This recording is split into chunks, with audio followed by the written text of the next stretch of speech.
It's Sports by the Book at the South Point Studio. Here's Jeff Parles. Welcome back in. It's Sports by the Book here at the South Point Studio. Apologize for the technical difficulties, but we're back. We're back. That's all that matters here on the show. Vinny, Magliulo, Alex White, and I know we have audio. I just heard myself, so I know we have audio back. Appreciate you sticking around if you stuck around on the stream, but we are back. Vinny? I promise I won't touch any more equipment. Yeah, please. No more. You're not allowed back there. It's the cutoff is if the glass continues all the way across. Sorry, like the penalty box. It is. I'm used to that, though. So let's get back into it. So Alex, let's go back early in the day. First slate of the day. One of your plays today. A lot of orange at the old Dome. Syracuse, 7-point dogs against Clemson. Clemson, of course, coming off that loss last week to Florida State. The Cuse undefeated coming into this game, getting a whole touchdown here against Clemson. And that's exactly what I'm taking. I'm taking the 7 with Syracuse. Now, I don't want to say Clemson's just going to give up on their season, but they are 0-2 in conference play now. And Syracuse has been playing very good. They're 4-0 on the season. Their first conference game right here. Important one, too, because their next 2 games are tough as well. They've got North Carolina and Florida State. Syracuse, they've been running the ball efficiently, 6.7 yards per play. I think they slow the game down and they keep it close. I mean, just like last year it was 27-21. So taking the orange plus the 7. Pretty surprising standings when you look at the ACC. Right, pretty wide open right now. Obviously you have Florida State has got everybody's national attention, but it's also the playoff is going to be the first 2 teams, right? There's no divisions anymore. Right. So, but this game here, more movement on the total. In fact, we just went to 51.5 as Alex was speaking, and down a couple of points off the opener. It's real simple what's happening here in terms of the betting. 2-way betting, taking the 7 with Syracuse, laying 6.5 with Clemson. And again, from our side of the counter, we just don't want Clemson by 7, but overall 2-way action on the side, more under money coming in on the total. It's interesting. There's some 7 minus 15s on Clemson starting to pop in the market. Yeah, that's so if that's just like we see the big move on 3 sometime. Second most important number being the 7. So it's not unusual. Well, not unusual at all. I'm just a little surprised based off of the way this game looks on paper today. Again, big test for Syracuse. This is clearly the best team they've played so far through 4 games. And for Dino Babers, really saving his job with the way that this has looked so far for the Orange. They're going to go to a bowl game, barring a total collapse down the stretch this year. But their schedule after this week, we talked about it a little bit yesterday, Clemson at UNC at Florida State. Very difficult 3 games, the next 3 games. But after that, they'll be favored the rest of the way in the remaining games that they have on their schedule, with assuming that health is all the same as it is right now. All right, let's continue on here. Continuing by your betting numbers here today. Oh, boy. Vinny, let's go to this one in Orlando. 135, 136 on your card. This is 3:30 Eastern, 12:30 Pacific. Orlando, Central Florida, Baylor, and Vinny. Even from when we were on yesterday, this line has moved a whole lot towards the Baylor Bears. Blake Shapen expected to be back. That's why this move has happened on the Baylor Bears. He suffered a knee injury in the Week 1 loss to Texas State. Looks like he will be back today. And with the quarterback play we've seen from Baylor, that move is very much justified, and the bettor's taking it still with Baylor down to 8. Well, you could tell by the line movement how his status, right, or his projected status, and what I mean by that is game opened 11.5, got as high as 12.5. Right now it starts to come down, and we're down to 9.5. Probably going to see 9 on this game. So quarterback position being the most impactful position to the number. Not only in the pros, obviously, but in college as well, Alex. Stay away game for me, even with that news of him coming back. That first game back, you never know how they're going to play, how they're going to jump right in. Both teams looking for their first conference win, and, Baylor's looking for their first FBS team win on the season. So I think the number's right where it should be. I'm going to stay away from this one. Baylor's only win this year, Vinny, against LIU. That's right. The Blackbirds. Oh, they're not the Sharks. I still come on. I still the Blackbirds. Oh, they merged what? They merged Long Island City. But they merged LIU Brooklyn and LIU Post, right? That's why we have the Sharks right. now. Right near the Ronzoni Macaroni Factory. There we go. There's a little trivia for you.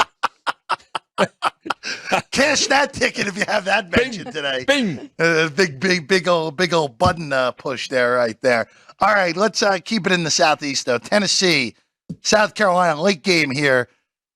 Gamecocks right now, 11.5-point underdogs here, Vinny. You guys actually had the market low on this game on Tennessee right now at 11.5. Total is 60.5, bounced all the way around 63.5 down to 59.5, now back to 60.5. Yeah, I mean, look, it's more movement on the total. Listen, as we get further into the season, right, you're starting to see the numbers tightening up, right, and not necessarily as much line movement throughout the card. I mean, there are games like we just talked about with a quarterback injury now, the return or the likely return of a quarterback in terms of Baylor, right? But this one here, not a lot of movement. A 1 point move is not a lot of move, especially from a dead number of 12.5 down to 11.5.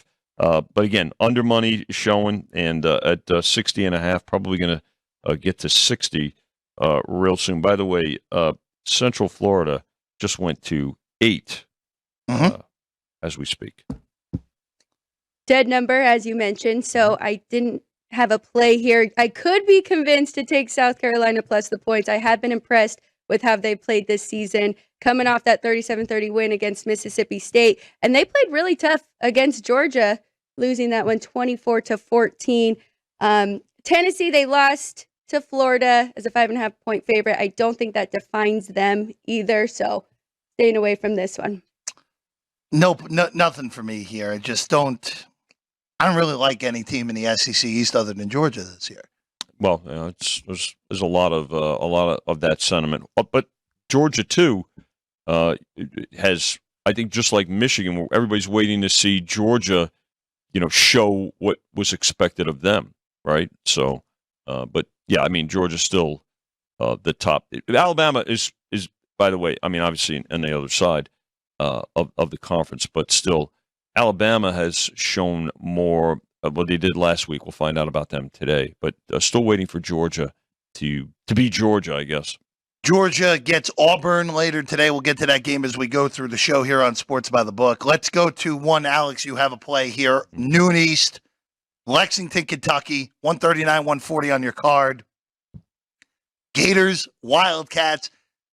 Kentucky didn't beat Florida for almost 3 decades.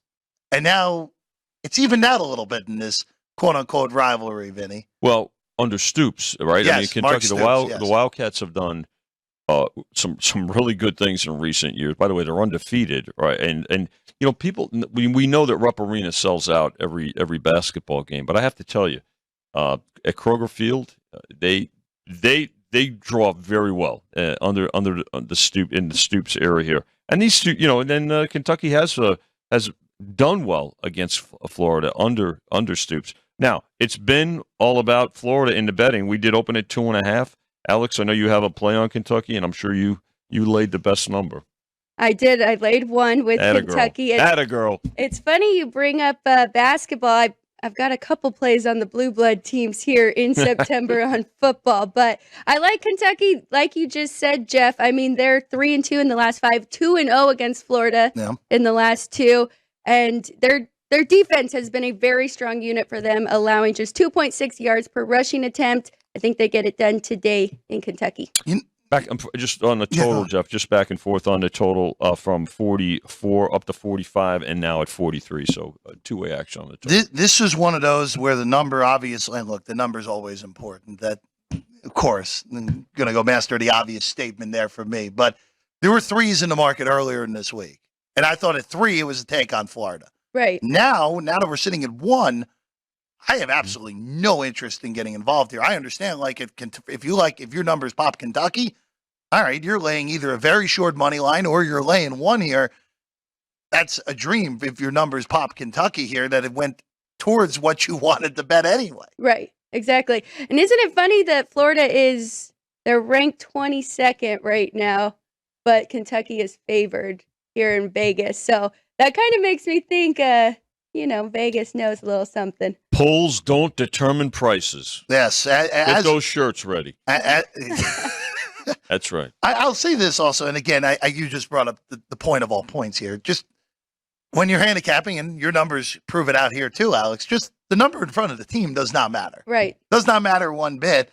I mean, well, yesterday we had numerous, Vinny, I know you always enjoy this, the numerous media sites tweeting out, oh, Oregon State upset Utah when Oregon State was a 4-point favorite in the game. Yeah, and they were bet. I mean, it wasn't like Oregon State it didn't deserve to be favored. And in fact, we went through the went through key numbers. We went through 3, went through 4. So that listen, like with all due respect to the pollsters, it's a completely different set of numbers. And that's popularity contest. Are there some instances where they agree with the you polls, on Georgia, and the power ratings coincide? Yes, but at the end of the day, it's about the power ratings when it comes to betting. 100%. Hey, look, polls do have Georgia 1. You have Georgia 1 in your power rating, so at least you're simpatico on something. Man. Well, that's great. They're catching on. They're catching on. just slightly. All right, Alex, you have another play on this game that we're going to, and quite frankly, it's the only reason we're going to this game because you have a play on this one. 141, 142 on your card. Boston College, Virginia. So, Alex, again, this is shopping around is important here because you like under in this game. You're not, Vinny. You're not getting Alex's business here on the under here because you guys have the market low on 51.5. Yeah, it opened 55. I'm sure. I can tell you right now. I did not ask Alex. I know she went under a much better number than 51. What was the number you ended up getting? 54.5. Yeah, there you go. So, by the way, this game just did go to 4.5 off of the 3.5 opener. But people, Alex, you. I do think Boston College wins this one, but I only have a play on the under. I still think there's value at 52. I didn't know you were as low at 51 right now, but defensive battle between these two, and I like my number at 54.5. A little bit of weather, I think, too, right, Jeff? A wind in Boston. Yeah. I think the rain is fully passed by, but it is. Actually, it's not as bad as it was supposed to be as of yesterday. But down to about 10 mile an hour is consistent on the wind. And both of these teams have already struggled offensively. So with the wind, we'll see how that goes. Both of these teams stink. Yeah. I'm willing to say that. Neither of these teams are any good. Even though Boston College they was very close to beating Florida State 2 weeks ago. They almost ruined Florida State's season. So. Yeah. Well, 4.5 right now, 51.5. BC favored in that one against the Cavs. All right. Big one. College game days there for the first time ever in Durham. Wow. For football. Duke, Notre Dame. Vinny, we talked about this a little bit yesterday. Also, Alex and I will have a play on this game. We'll get to that in a second. But, Vinny, we all know Duke basketball, obviously. Yeah. Highest handle games of the day usually on those big college basketball Saturdays. It's not normal that you have Duke as a high handle football game, but here we are. Where this is the night game, the 4:30 Pacific game.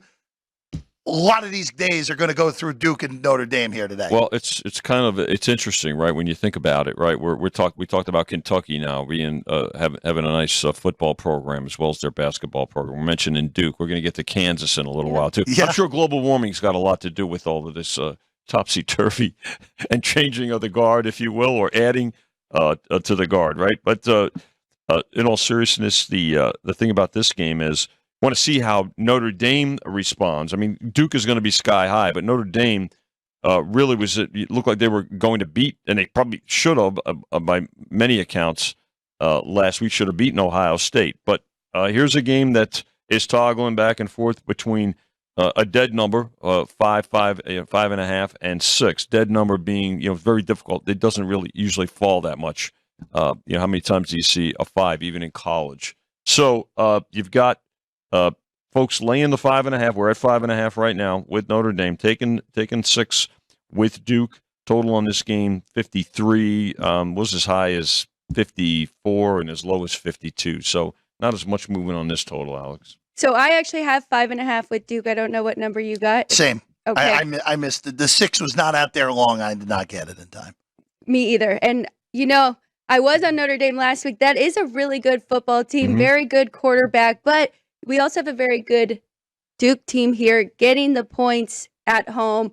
I mean, they comfortably covered against Northwestern and UConn, and then they beat Clemson. We know that in game 1 as an underdog. So back in Duke here. Jeff, you as well? This is a really intriguing quarterback matchup today. And Riley Leonard's finally getting the attention that he deserves. He has been really good through the first month. He was excellent a year ago.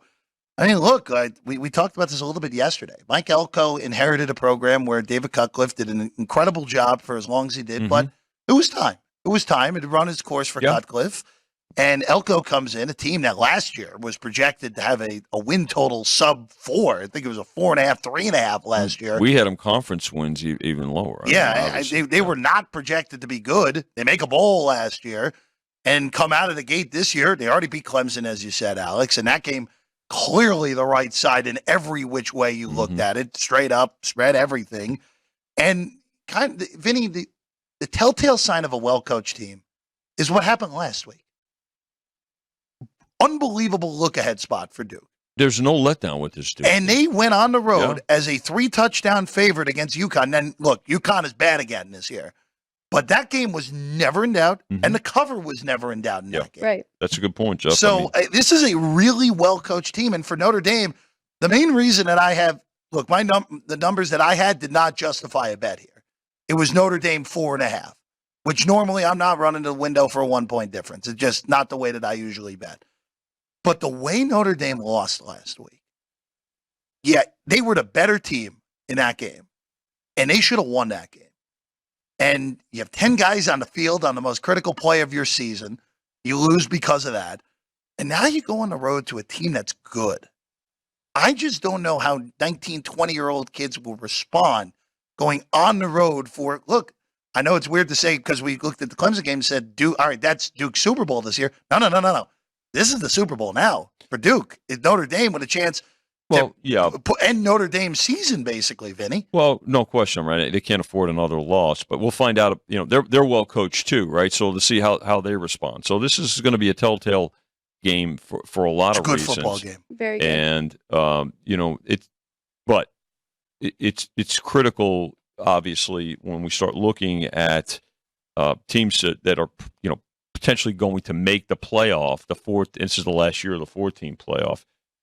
No, there won't be. There's not going to be a 2-loss team because there's too much parity. We've seen parity, and again, we talked about it. The Pac-12 is going to have a lot to say about about that whole process. Let's go to the Fun Belt next. Sun Belt here, Alex. You have a play on this game. Coastal Carolina and Georgia Southern, Coastal Carolina's offense has been a little bit disappointing this year. Georgia Southern should have won. Could have very easily won at Wisconsin if their quarterback didn't lose his mind and turn it over 6 times in that game. One of the more brutal beats all year if you had Georgia Southern plus 20, losing by 21. Alex, total is 66 here now, but I would imagine that you got a better number than the 66 that is out there on the over. I took over 63.5. I think we've got 2 high-powered offenses here. Both quarterbacks can throw down the field. Georgia Southern plays relatively quick, 24.9 seconds per play. They're averaging 34.3 points per game. And then Coastal Carolina averaging 31.5. I'm expecting a high-scoring, fun offensive game in this one. Yeah, and this total up to 66 and climbing. It'll probably go through 66. And again, we got all day to book this one, right? 4:00 Pacific start. So to Alex's point, it's critical. You want to be shop the numbers early, monitor them during the week, and then see right up until game time how your play compares. But well done, Alex. It's a good play. It's a 3-point difference off the opener. Vinny, I just want to ask about the current number, I should say. I want to ask about this game in the belt also. That's at the top of the hour, because I'm a little bit surprised by the way that this has been bet in the market this week. JMU and South Alabama, which could argue the 2 best teams in the league this year in the Sun Belt.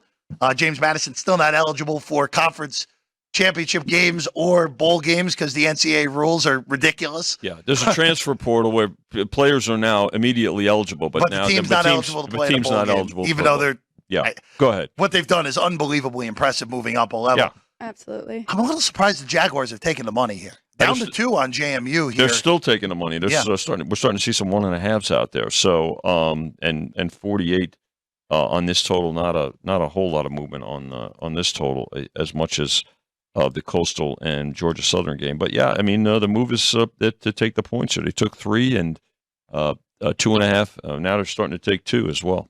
Yeah, I'm a little bit surprised on the way that's going. That game starts in 20 minutes. I probably will have JMU in pocket by the time that game kicks on a shorter price than I would have expected. Get your South Point mobile app ready. I always have my phone on me, Vinny. Always have it. Price. Always have it here, Vinny. You know that. All right. We talked about this game yesterday, but I'm curious on Alex's thoughts here, even if there's no bet, just on how you handle games that are lined like this. Michigan and Nebraska. So, Vinny, right now, you guys have market high on Michigan at 18. Mm-hmm. And you also have the market low, or second market low, because there is 139 in the market now in the total. Total's 39.5. But, Alex, I just want to ask you on a game like this, even if you don't have a play, when you have a total and they spread like this, where the total is sub 40 and Michigan is laying 3 scores, how do you handle games usually that are like this? And, of course, in college, we see this a few times a week now.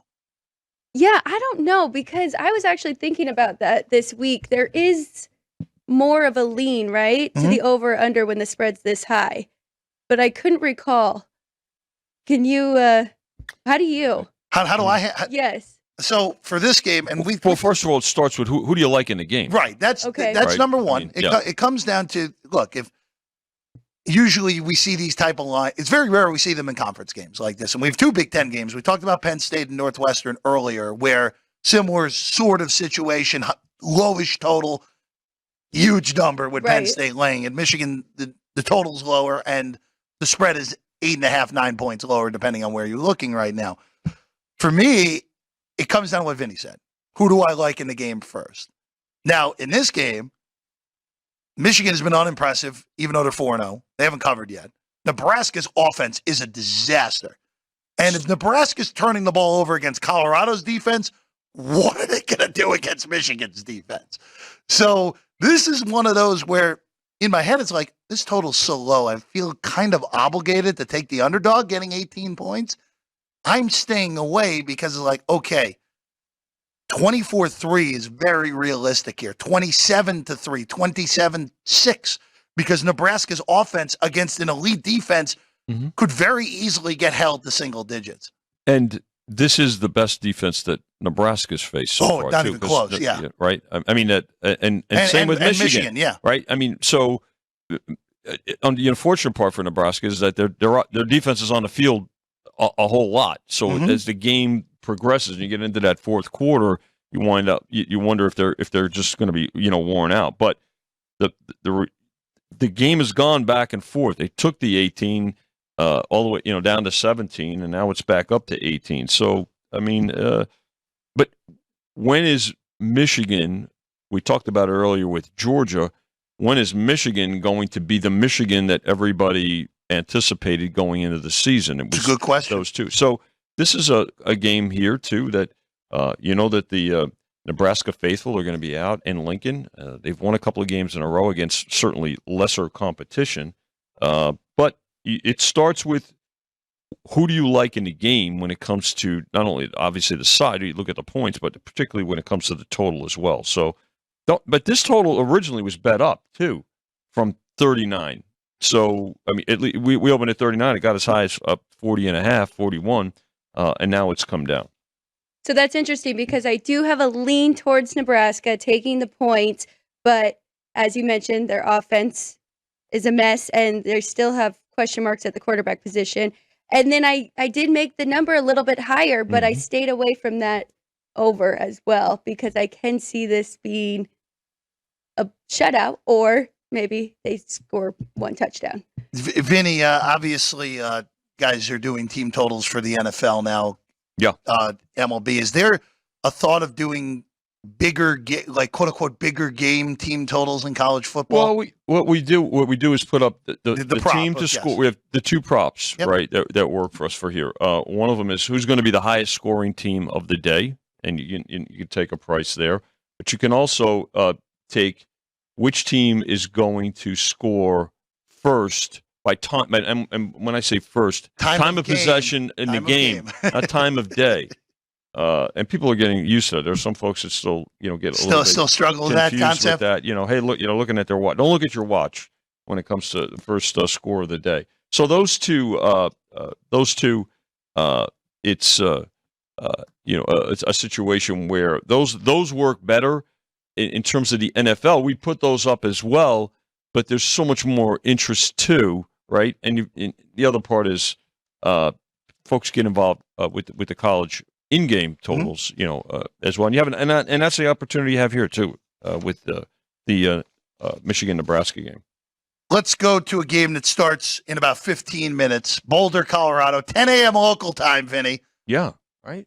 Bagels, football, and coffee today in Boulder. By the way, I did see the student body out there. I don't think there was a whole lot of coffee.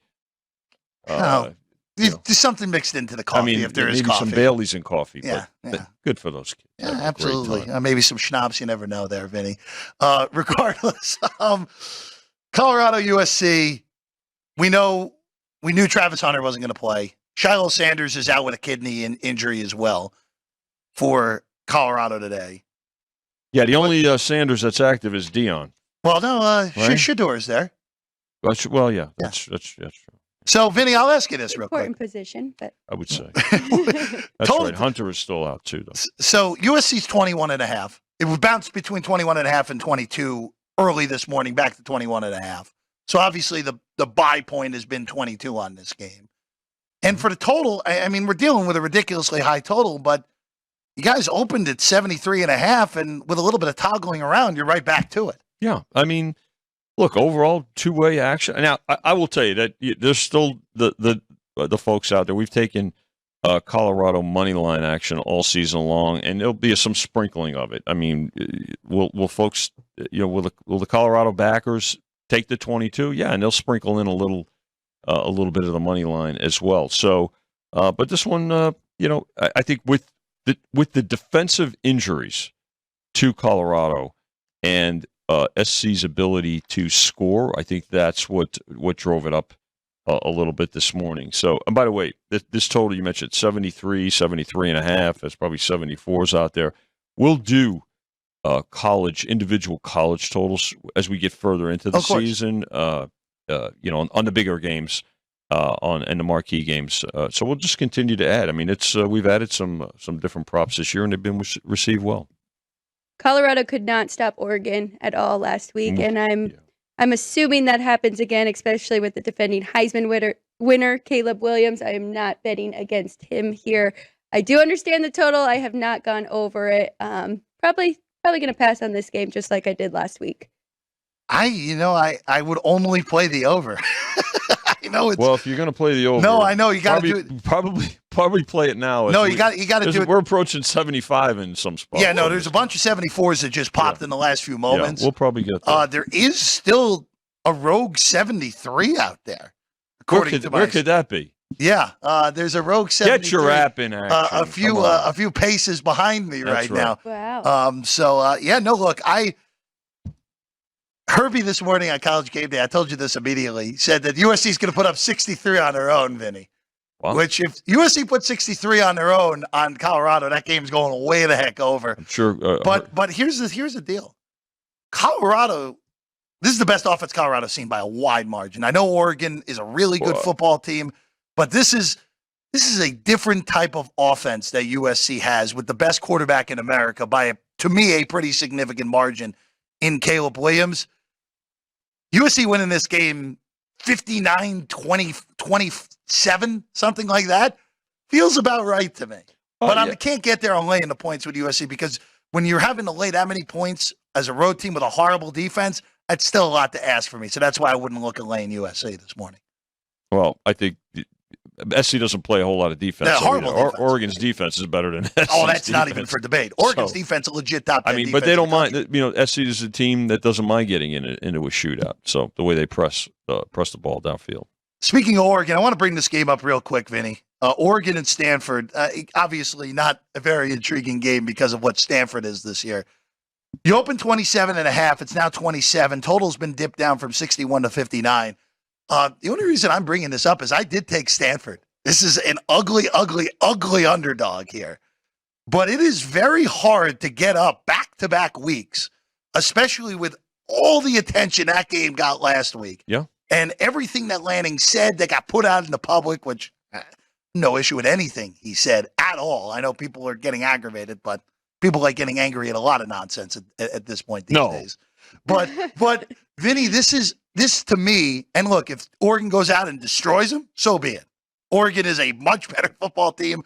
There is definitely justification for the number being 4 touchdowns basically in this one. Yeah. But it is really difficult to get up back-to-back weeks, especially when last week was just an emotion-filled game where they were very close to accomplishing a shutout against a team that they wanted to shut out badly. Again, like more movement on the total here than on the side. It's basically not moved at all week. And yeah, look, but and maybe it's a game. It wouldn't shock me if this game did more, probably in game or for the second half. Yeah, wouldn't shock me either. Overall, the game itself with so many other games to choose from. I do have a little bit on under 61 for that reason. You said Oregon having such a great defense, but you make a good point about them coming off that huge win over Colorado and almost shutting them out. I've got Oregon minus 24.5, so that 3-point, which I'm sure you didn't really have a play either. You're leaning more into the motivation of Stanford and less motivated Oregon team. 26. So it's only a point normally, not banging down the door to bet a point, but I'm more willing to play spots in college football. Yes. That don't necessarily agree with numbers. More so than I think some are, but look, it's important. There are spots. We've talked about this, Vinny. It's very hard to pick up. There are technically spots in every sport that you can bet. Sure. But in the NFL, they're all professionals. Right. It's harder to pick up spots. But the emotion in college, it Yeah, comes more into play. And it's not just in look-ahead spots in college, but it's the post. It's letdown spots. It's the the post-emotional aspect. And this is a classic letdown potentially for Oregon. Now, and again, a low-scoring game potentially. So getting 27.5. And I would agree to the under as well, because if Stanford's going to stay in this game better stay under, because if it doesn't, then it's going to be a whipping there in Palo Alto. All right. Let's go to this one here. Alabama, Mississippi State. Vinny, 14.5. Bama laying 46 the total here there in Stark Vegas. Well, this is a game I think what you want to look at. First of all, credit Alabama for the response last week. Great second half. I mean, but a terrific going against a good offensive team in Mississippi. So their defense was great and their offense came alive in the second half. So like to see how they rebound here, because a loss last week would have just canceled their ticket for the playoff. Not a lot of movement here. I mean, we opened at 14.5. They initially took it, and now back and forth it goes. But same thing with the total. I mean, it's two-way action on the side and the total sitting at 46. So, but for me, just watching it, because I've elevated Alabama's power rating, and even in recent weeks. I mean, their defense has not been awful. I mean, you look at the Texas game. I think they've solidified their quarterback position now, which has taken the first month of the season, right? So, but it bears watching today to see how they respond, Alex, from last week's success. And I do lean to the under with that. Their defense has been their most consistent unit, and it's a different Alabama offense than we've seen in the past. I mean, they're rushing 63% of the time, so expecting a lower scoring game, especially Mississippi State. I don't expect much offense from them. Again, it's a program in turnover. Of course, obviously the tragic death of Mike Leach, and I think it's hard to you go through something like that. It's very hard, and it's going to be a few years before Mississippi State figures out a program identity now without Coach Leach. Alabama showed me a lot in the second half last week because that was a gut check. You're down at halftime. Your offense did nothing against a good team, and you beat them up in the second half. You did what you expect if you're Alabama in that second half against Ole Miss. I was very impressed. We both got there in the end relative ease last week with Alabama, even though it looked pretty scary for a half there. And credit to you because you did put me on that play because you said, isn't this a game where Alabama makes a point and covers easily? 30 minutes was enough. Yeah, that's all we needed. Vinny, good job. Hey, look, every once in a while I find a winner or two, right? Norman, Oklahoma for this one. By the way, we are going to be going past noon Eastern, 9 a.m. Pacific because of the technical difficulties earlier in the show. So please make sure you stick around past 9 a.m. here today. Oklahoma and Iowa State, Vinny. Sooners open 21, and the bettors are taking the Cyclones. Now, this is you ask why. Classic look-ahead spot for the Sooners. They have Texas next week in Dallas. 19.5 now. And also, I think more surprisingly on this, Vinny, the total's been bet up to 49 now. Well, I think that has to do more with the way Oklahoma presses, downfield. Right now, Venables is finally. Remember, there was a lot of folks were upset with him a year ago, right? And but they seem to have righted things. But again, is it a look ahead spot? Yeah, probably. I mean, here's the thing, and we've talked about this. In college, there are look-ahead spots. In the pros, not necessarily look-ahead spots, but you could say, well, what happened? What about the Cowboys last week in Arizona? Well, when you consider their offensive line, which shouldn't be the injuries they had, shouldn't be an excuse. I think they were just flat. I mean, pros can come out flat, and I think that was a classic example of it. But is this a look-ahead spot for Oklahoma? Very, very possibly, but they also know they're at home, which helps. And I think the other part is they know they can't afford to fall flat. Look, here's the thing. Every year, too, for the longest time in the 4-team playoff, there's always been the ask, can a 2-loss SEC team get to the playoff? Right? And it's always been, the answer's been, well, sure, if it's Alabama or Georgia, right? It absolutely. Well, now you've got to ask that question in the Pac-12, all right, which I still don't think there's going to be a 2-loss team. However, a loss in this conference, in the Big 12 this year, you can afford one, but then that's why with the 4-team playoff this year, every win is paramount. So the look ahead spot from a cover standpoint is more of a factor than a loss standpoint when you've got a double-digit favorite like this. So Pac-12, even though the conference, to me, up and down is the best conference in America, up and down this year. Pac-12. Yes.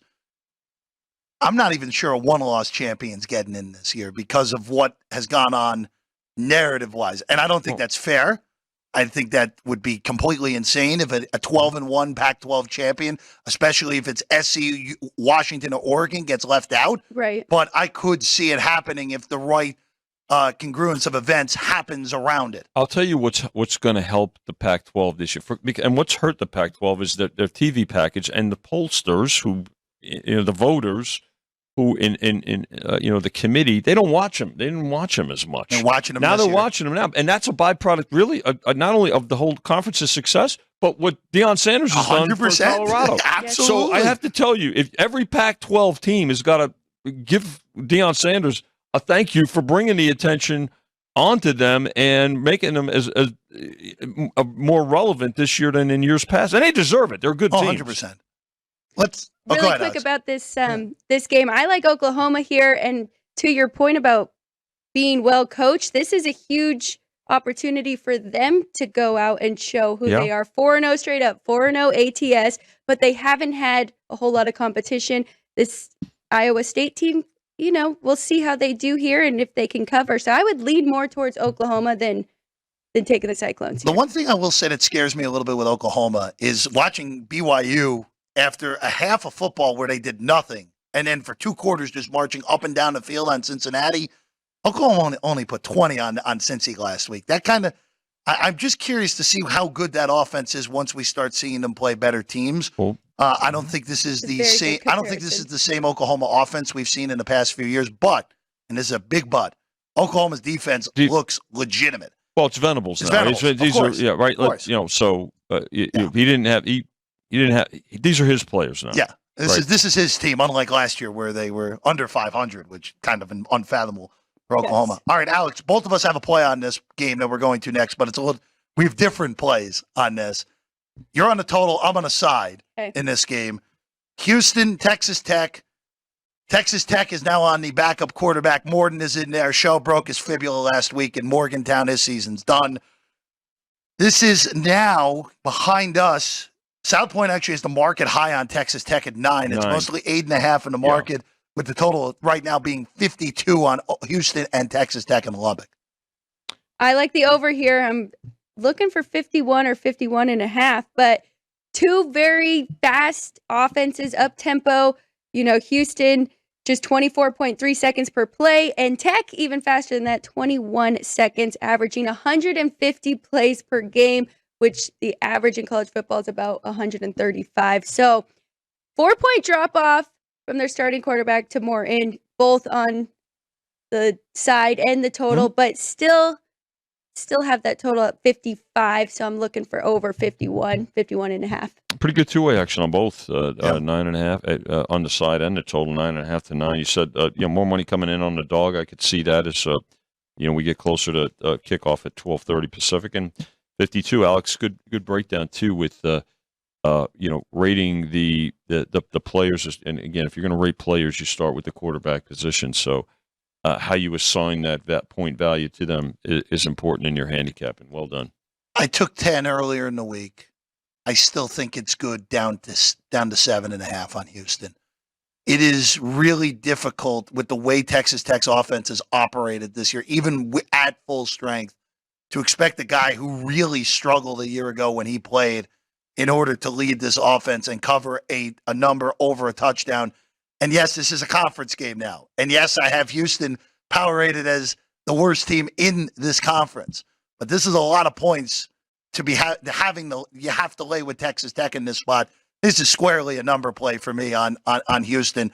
If Texas Tech beats me by 2 scores, so be it. The way this team looks, especially now on the backup quarterback, go ahead, beat me. If they beat me, so be it.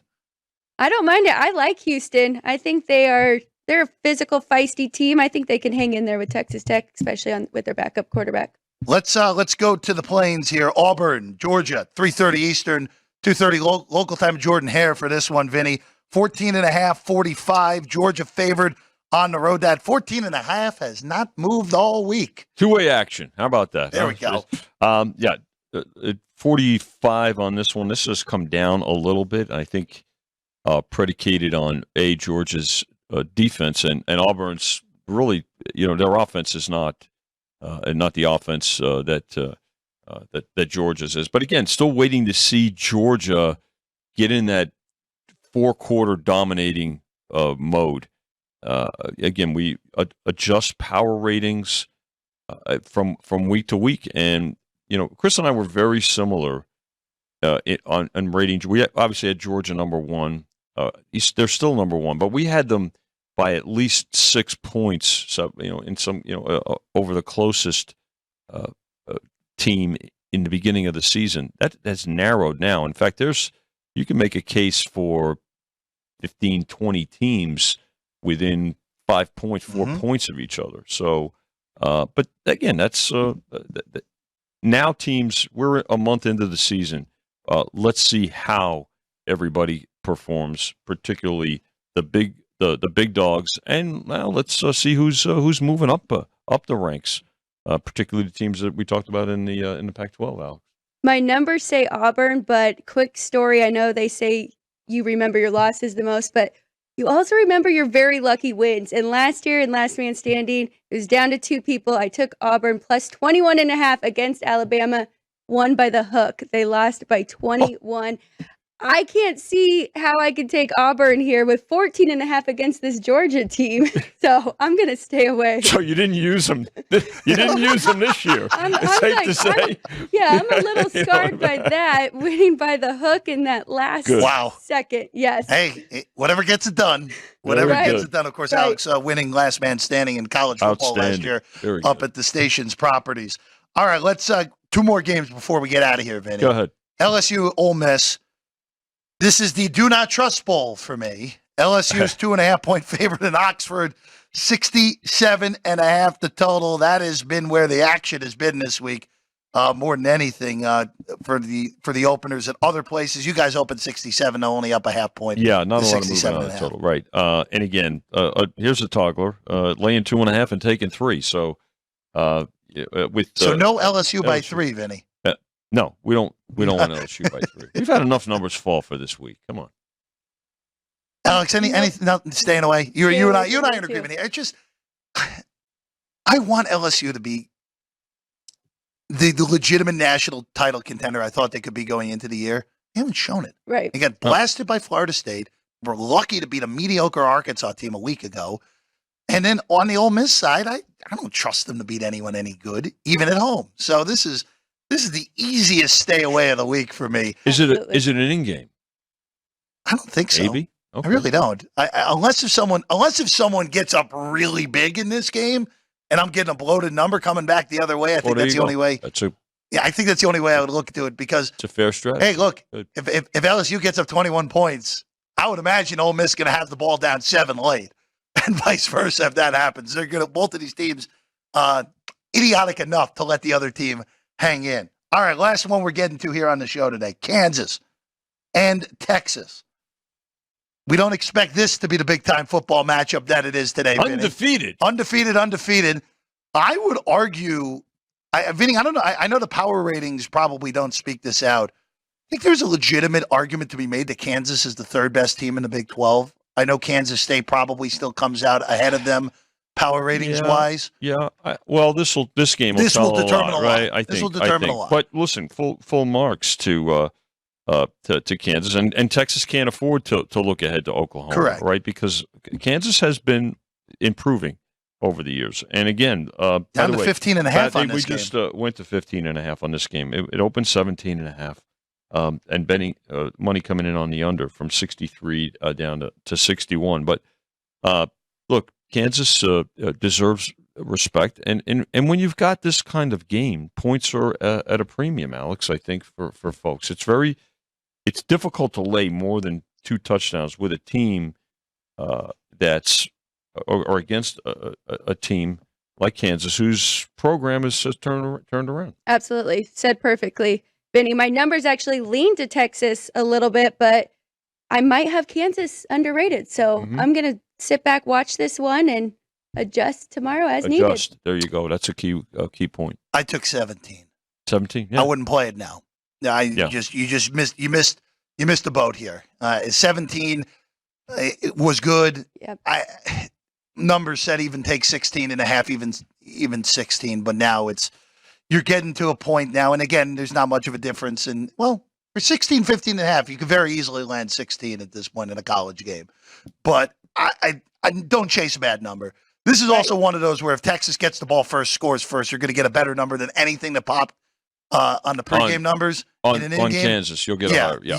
You could probably actually get a better number in game if Texas gets the ball first, comes down, scores a touchdown. That I think is bearing of watching.